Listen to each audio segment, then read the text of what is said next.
The TDK BA200 was released in 2011 discreetly and was slow to gain traction in the raging audiophile market.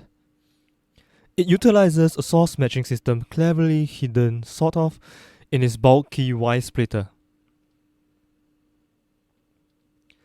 The earphone casing itself seems too small to house a full dual driver setup, and we are going to find out how today.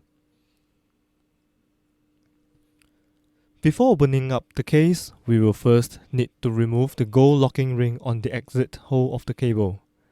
Just use a penknife and pry it away.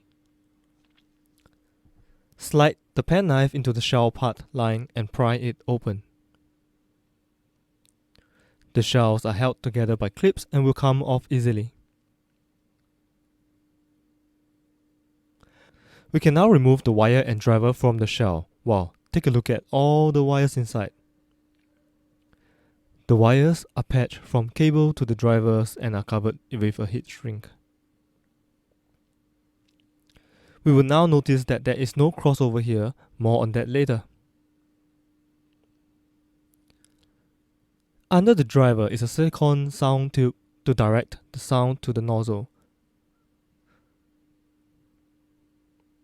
The front of the nozzle has a screen damper on it.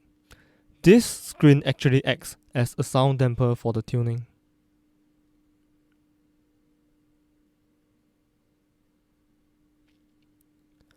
We can now cut open the Y splitter and take a look inside. Use a pair of cutters and cut through the rubber and plastic exterior. There is no need to be gentle here as the internals are encased in a clear plastic.